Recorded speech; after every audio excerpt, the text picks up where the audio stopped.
What kind of diplomacy, JD, you are speaking about? What do you mean?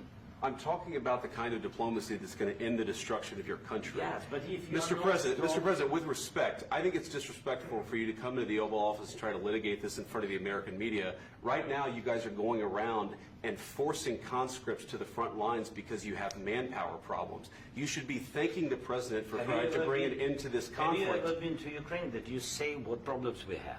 I have been to. Count once. I've actually watched and seen the stories, and I know what happens is you bring them on a propaganda tour, Mr. President. Do you disagree that you've had problems bringing people into your military? And do you think that it's respectful to come to the Oval Office of the United States of America and attack the administration that is trying to prevent the destruction of your country? A lot of questions. Let's start from the beginning. Sure. First of all, during the war, everybody has problems. Even you, but you have nice ocean and don't feel now, but you will feel it in the future. God bless. You don't know that. God bless. God bless. You will not have a war. Don't tell us what we're going to feel. We're trying to solve a problem. Don't tell us what we're going to feel. I'm not telling you. Because you're in no position to dictate that. That's exactly what you're doing. You're in no position to dictate what we're going to feel. We're going to feel very good. You will feel influenced. We're going to feel very good and very strong. You will feel influenced. You're right now not in a very good position. You've allowed yourself to be in a very bad position, and he happens to be right about it. From the very beginning of the war. You're not in a good position. You don't have the cards right now. With us, you start having cards. Right now, you don't. You're playing cards. You're playing cards. You're gambling with the lives of millions of people. You're gambling with World War III.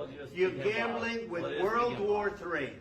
And what you're doing is very disrespectful to the country, this country, that's backed you far more than a lot of people said they should have. Have you said thank you once? This entire meeting? No, in this entire meeting, have you said thank you? You went to Pennsylvania and campaigned for the opposition in October. Offer some words of appreciation for the United States of America and the president who's trying to save your country. Please, you think that if you will speak very loudly about the war, you can... He's not speaking loudly. He's not speaking loudly. Your country's in big trouble. Can I answer? Wait a minute. No. You've done a lot of talking. Your country is in big trouble. I know. You're not winning. You're not winning this. You have a damn good chance of coming out okay because of us. Mr. President, we are staying in our country, staying strong from the very beginning of the war. We've been alone, and we are thankful. I said thanks you haven't in been this alone. cabinet. You haven't been alone. In this cabinet. We gave you, through this stupid president, $350 billion.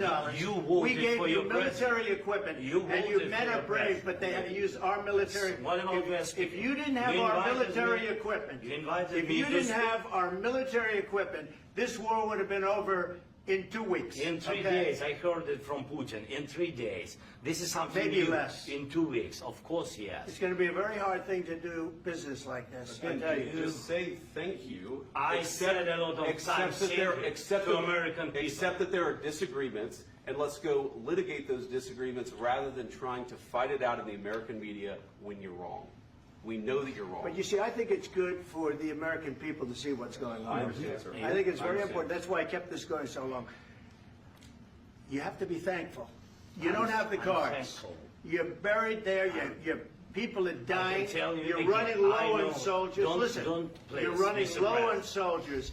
It would be a damn good thing. And then you tell us, I don't want a ceasefire. I don't want a ceasefire. I want to go and I want this. Look.